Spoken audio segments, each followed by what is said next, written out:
Welcome all of U আপোনালোক সকলোকে আমাৰ নিউ লাৰ্ণিং ইউটিউব চেনেললৈ স্বাগতম জনাইছোঁ। এই ভিডিঅ'টোতে আমি বিশেষকৈ আলোচনা কৰিম কৈশোৰকাল অৰ্থাৎ এডলচেঞ্চ পিৰিয়ডৰ কিছুমান বৈশিষ্ট্যৰ বিষয়ে। যে কৈশোৰকালৰ প্ৰধান বৈশিষ্ট্যবোৰ কি, সেই বৈশিষ্ট্যৰ বিষয়ে আমি ইয়াত আলোচনা কৰিম। চাওক, ইয়াত আছে প্ৰথম বৈশিষ্ট্য দৈহিক বিকাশ, ফিজিকেল ডেভেলপমেণ্ট। কৈশোৰকালত যুৱক যুৱতীসকলৰ দৈহিক বিকাশৰ গতি অতি ক্ষীপ্ৰতৰ হয়। দেহৰ মাংসপেশী আৰু অস্থিসমূহ পূৰঠ হয়, অন্তঃস্ৰাৱী গ্ৰন্থিসমূহ সক্ৰিয় হৈ উঠে, শৰীৰৰ প্ৰতিটো অংগ প্ৰত্যংগ বিকাশ লাভ কৰি যৌৱনপ্ৰাপ্ত হয়। ইয়াত আমি গম পাইছোঁ যে যিটো দৈহিক বিকাশ আছে সেইটো এডলচেঞ্চ পিৰিয়ড অৰ্থাৎ কৈশোৰকালত অতি ক্ষীপ্ৰতৰ হয়। যিটো আমি কেতিয়া পাইছিলোঁ, সেইটো পাইছিলোঁ শৈশৱকালত।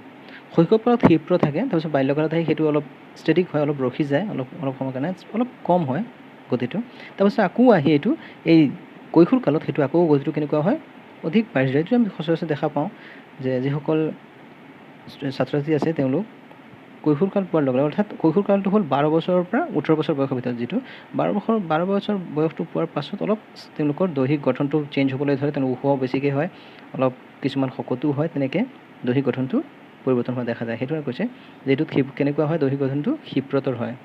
তাৰ পাছতো চাব পাৰে মানসিক বিকাশ অৰ্থাৎ মেণ্টেল ডেভেলপমেণ্ট। কৈশোৰকালত তৰুণ তৰুণীসকলৰ মানসিক বিকাশ অতি দ্ৰুত গতিত হয়। মস্তিষ্কৰ গঠন প্ৰায় সম্পূৰ্ণ হয়, গতিকে উচ্চমানৰ চিন্তা চৰ্চা আৰু দক্ষতামূলক বিকাশৰ বাবে এই সময় উপযুক্ত হৈ উঠে। ইয়াত কৈছে মেণ্টেল ডেভেলপমেণ্ট অৰ্থাৎ কগনিটিভ ডেভেলপমেণ্ট, চিন্তা কৰিব পৰা ক্ষমতা, আলোচনা কৰিব পৰা ক্ষমতা, সেইবোৰ যিবোৰ দক্ষতা আছে এইবোৰ কি হয়, বৃদ্ধি পায়। কিন্তু ইয়াৰ পৰা আপোনালোকৰ প্ৰশ্ন আহিব পাৰে যে কোনটো ষ্টেজত ছাত্ৰ ছাত্ৰীসকলৰ উচ্চমানৰ চিন্তা চৰ্চা আৰু দক্ষতামূলক বিকাশৰ সাধন হয়। সেইটো আপোনালোকে কেতিয়া ক'ব লাগিব, মেণ্টেল ডেভেলপমেণ্ট। সেইটো হ'ব কেতিয়া, কৈশোৰকালত। ঠিক আছে। তাৰ পাছতো চাওক আৱেগিক বিকাশ অৰ্থাৎ ইম'চনেল ডেভেলপমেণ্ট। কৈশোৰকালত যুৱক যুৱতীসকল অতিপাত আৱেগিক হৈ পৰা দেখা যায়। লাজ, প্ৰেম, ঘৃণা আদি আৱেগ কেতিয়াবা কিশোৰীসকলক অসামাজিক আৰু ধ্বংসাত্মক মনোভাৱৰ কৰি তোলা দেখা যায়। অনিয়ন্ত্ৰিত আৱেগৰ ফলত এই বয়সত বহুত বিদ্ৰোহী মনৰ হৈ উঠা দেখা যায়। সেইটো কৈছে যে এইটো বয়সত যিটো কৈশোৰকালত আপোনালোকে মন কৰিব যে শিশুসকলৰ কি হয়, লাজ, ঘৃণা, প্ৰেম আদি অলপ বেছি পৰিমাণে বাঢ়ি যায়। ঠিক আছে। আৰু তেওঁলোক লগতে কি হয়, যিহেতু তেওঁলোকৰ এইটো চেঞ্জিং ষ্টেজত থাকে তেওঁলোক, গতিকে তেওঁলোক নিজৰ সেই চেঞ্জবোৰ বুজি পাব নোৱাৰে আৰু সেইটোৰ লগত নিজক খাপ খুৱাই ল'বলৈ অলপ অসুবিধাৰ সৃষ্টি হয়, অসুবিধা ফিল কৰে। আৰু সেইটো কাৰণে আমি কি কৰিব লাগে, আমি অভিভাৱকসকলে হওক বা টিচাৰসকলে হওক অলপ মনোযোগ দিব লাগে, তেওঁলোকক সহযোগিতা প্ৰদৰ্শন কৰিব লাগে। ঠিক আছে। আমি গম পাইছোঁ আজি তেওঁলোকৰ লাজ, ঘৃণা কোনটো ষ্টেজত বাঢ়ি যায় বুলি ক'লে সেইটো হ'ব কৈশোৰ কালত। ঠিক আছে। আৰু বিদ্ৰোহী মনোভাৱ কেতিয়া প্ৰকাশ কৰে, কৈশোৰ কালত। ঠিক আছে। তাৰ পাছতো চাওঁ বিপৰীত লিংগকামিতা অৰ্থাৎ হেটেৰ'ছেক্সুৱেলিটি। ইয়াত আছে কৈশোৰকালত যুৱক যুৱতীসকলৰ বিপৰীত লিংগৰ প্ৰতি আকৰ্ষিত হয়। এই বয়সত ল'ৰাই ছোৱালীৰ প্ৰতি আৰু ছোৱালী ল'ৰাৰ প্ৰতি বিশেষভাৱে আকৰ্ষিত হয়। সিহঁতৰ মাজত এনে বয়সত প্ৰেম প্ৰীতি বা ভালপোৱা মনোভাৱৰ জন্ম হয়। আমি দেখা পাইছোঁ তেনেকৈ, আমি ইয়াত পাইছোঁ ফাৰ্ষ্ট চাওক যে হেটেৰ'ছেক্সুৱেলিটি। ঠিক আছে। আমি বাল্যকালত যিটো পাইছিলোঁ এইটো কি আছিলে, সেইটো আছিলে হোম'ছেক্সুৱেলিটি। হোম'ছেক্সুৱেলিটি মানে হ'ল একেই, ল'ৰাই ল'ৰাৰ প্ৰতি আৰু ছোৱালীয়ে ছোৱালীৰ প্ৰতি দেখুওৱা মনোভাৱ। কিন্তু এইটো বয়সত কৈশোৰকালত কি হয়, এইটো বিপৰীত লিংগৰ প্ৰতি আকৰ্ষিত হোৱা বেছিকৈ দেখা যায়। সেইটো কাৰণে এইটো কি ষ্টেজ বুলি কোৱা হয়, হেটেৰ'ছেক্সুৱেলিটি। যদি আমাক সোধা হয় যে হেটেৰ'ছেক্সুৱেলিটি কোনটো ষ্টেজত প্ৰদৰ্শন কৰে শিশুসকলে, সেইটো হ'ব কেতিয়া, কৈশোৰ কালত হয়, কৈশোৰ কালত। ঠিক আছে। মানে বিপৰীত লিংগৰ প্ৰতি আকৰ্ষিত হয়। তাৰপাছত চাওক সামাজিক সচেতনতা অৰ্থাৎ ছ'চিয়েল কনচিয়াছনেছ। কৈশোৰ কালত সমাজৰ প্ৰতি যুৱক যুৱতীসকল অধিক সচেতন হয়। সুচলিত সমাজৰ পুৰণি ৰীতি নীতি মানি ল'বলৈ টান পায়। সমাজৰ সকলো কামতে অংশগ্ৰহণ কৰি সমাজৰ উন্নতি অৰিহণা যোগাব বিচাৰে। এইটো বয়সত আৰু এটা ডেভেলপমেণ্ট সেইটো হ'ল ছ'চিয়েলি তেওঁলোক কি হয়, যথেষ্ট এক্টিভ হয়। তেওঁলোকে বিভিন্ন কিবা ফাংচন পাতিলে বা কিবা হ'লে তেওঁলোকে আগভাগ ল'ব বিচাৰে। আৰু সেইবোৰত কিয় সেইটো বিশেষকৈ হৈছে, তেওঁলোক এইটো বয়সত, এইটো কৈশোৰ কালত এই ছাত্ৰ ছাত্ৰীসকলৰ মনত এটা আইডেণ্টিটি ক্ৰিয়েশ্যন হয়, বা সেইটো কোৱা হয় আইডেণ্টিটি ফৰ্মেশ্যনৰ এটা ভাৱ জাগি উঠে। আৰু তেওঁলোকে ছ'চাইটিত কি হয়, নিজৰ এটা আইডেণ্টিটি গঢ়ি তুলিব বিচাৰে। সেইটো কাৰণে তেওঁলোকে এইবোৰত সামাজিক সচেতনতা বৃদ্ধি পায় আৰু সমাজৰ বিভিন্ন কামত অংশগ্ৰহণ কৰা দেখা যায়। ঠিক আছে, তাৰপাছত চাওক বীৰ পূজা প্ৰৱণতা, সেইটো হৈছে হিৰো ৱৰ্শ্বিপিং।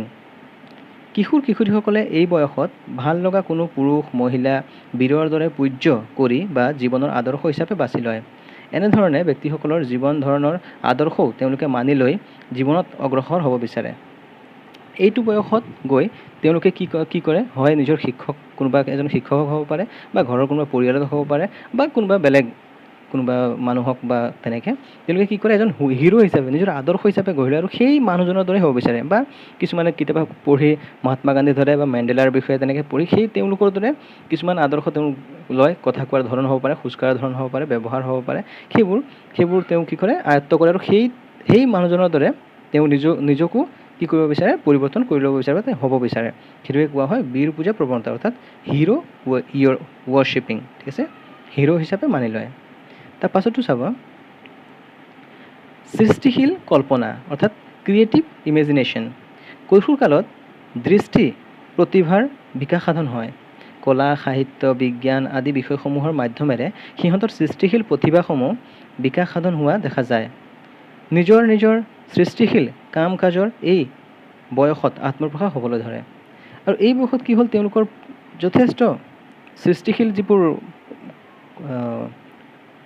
মনোভাৱ থাকে সেইবোৰ বৃদ্ধি পায় আৰু তেওঁলোকে বিভিন্ন ধৰণৰ সৃষ্টিশীল কামৰ প্ৰতি আকৰ্ষিত হোৱা দেখা যায়। এইবোৰ যিকোনো হ'ব পাৰে, নাচ গান, ছবি অঁকা, গান গোৱা, সেই তেনেকুৱা কামবোৰৰ প্ৰতি আকৰ্ষিত হোৱা দেখা যায়। সেইবোৰ যথেষ্ট পৰিমাণে তেওঁলোকে প্ৰদৰ্শন কৰাও দেখা যায়। সেইটো কয় সৃষ্টিশীল কল্পনা বা ক্ৰিয়েটিভ ইমেজিনেশ্যন। তাৰপাছত চাব নৈতিক চেতনাবোধ, মৰেল কনচিয়াছনেছ। এই বয়সত কিশোৰীসকলৰ মনত নৈতিক চেতনাবোধ জাগ্ৰত হয়। শুদ্ধ অশুদ্ধ, উচিত অনুচিত, পাপ পুণ্য ইত্যাদি নৈতিক চেতনাই তেওঁলোকৰ ভাৱ অনুভূতিক পৰিচালনা কৰে। বাল্যকালৰ তুলনাত যথেষ্ট পৰিমাণৰ নৈতিক সচেতনতা বৃদ্ধি পায়। আৰু ইয়াত কৈছে যে নৈতিক সচেতনতা, যে কোনটো কাম ভাল বেয়া, কোনটো কৰিব লাগে নালাগে, উচিত অনুচিত, এইবোৰ তেওঁলোকৰ যথেষ্ট, যিহেতু মেণ্টেল ডেভেলপমেণ্ট হৈ যায়, মানসিকভাৱে তেওঁলোক যথেষ্ট বিকশিত হৈ যায় এই ষ্টেজত। গতিকে তেওঁলোকে সেইটো চিন্তা কৰিব পৰা বা ভাবিব পৰা ক্ষমতাও আহি পৰে যে নৈতিকতাৰ ফালৰ পৰা কোনটো বস্তু ভাল, কোনটো বস্তু বেয়া, কোনটো কৰিব লাগে, কোনটো কৰিব নালাগে, সমাজে কোনটো আদৰণি জনাব নজনাব, সেইখিনিও যথেষ্ট পৰিমাণে তেওঁলোকৰ কি হয়, বৃদ্ধি পায়। ঠিক আছে, তাৰপাছতো চাওক যে দুঃসাহসিকতা, অৰ্থাৎ স্পিৰিট অফ এডভেঞ্চাৰ। এনে বয়সত কিশোৰীসকলৰ মনত দুঃসাহসিক প্ৰৱণতা অধিক হৈ পৰা দেখা যায়। দৈহিক বলশক্তি, মানসিক দৃঢ়তা আৰু আত্মবিশ্বাসৰ বৃদ্ধি হয় আৰু তেওঁলোকক দুঃসাহসিক কাম কাজৰ মাজেৰেই এনে বয়সৰ বীৰত্ব প্ৰদৰ্শনৰ চেষ্টা কৰে। ঠিক আছে, ইয়াত কৈছে তেওঁলোকে কি হয়, যথেষ্ট দুঃসাহসিকতা দেখায়। আমি নিজেও কেতিয়াবা মনোযোগ দিলে আমি গম পাওঁ যে বিভিন্ন ধৰণৰ তেনেকৈ আছে যিবোৰে কি কৰে, তেওঁলোকৰ যিবোৰ সমাজত চলি থকা ৰীতি নীতি আছে, নিয়ম আছে, সেইবোৰ মানিব নিবিচাৰে। তেওঁলোকৰ মনত যিটো সৃষ্টি হৈছে, যি ভাবিছে, সেইটোকে তেওঁলোকৰ অধিক গুৰুত্ব দিয়ে আৰু কেতিয়াবা সমাজত প্ৰচলিত বা পেৰেণ্টছৰ গাৰ্জেনৰ কথা নুশুনাকৈ কিছুমান কৰিব নলগা কামো তেওঁলোকে কৰা দেখা যায় আৰু নিজৰ কি কৰে, সেই বল প্ৰয়োগ কৰা দেখা যায়। দৈহিক বল হওক বা মানসিকভাৱে তেওঁলোকে যি ভাবে সেইটোৱেই ভাল, মই সেইটোৱেই কৰিম, তেনেকৈ সেইটো কৰিবলৈ গৈ তেওঁলোক কিছুমান দুঃসাহসিক কাম কৰে, যিটোৰ কাৰণে তেওঁলোকৰ কি হয়, যথেষ্ট নিজৰ জীৱনত কেতিয়াবা অসুবিধাৰ সৃষ্টি নিজেই ক্ৰিয়েট কৰি লোৱা দেখা যায়।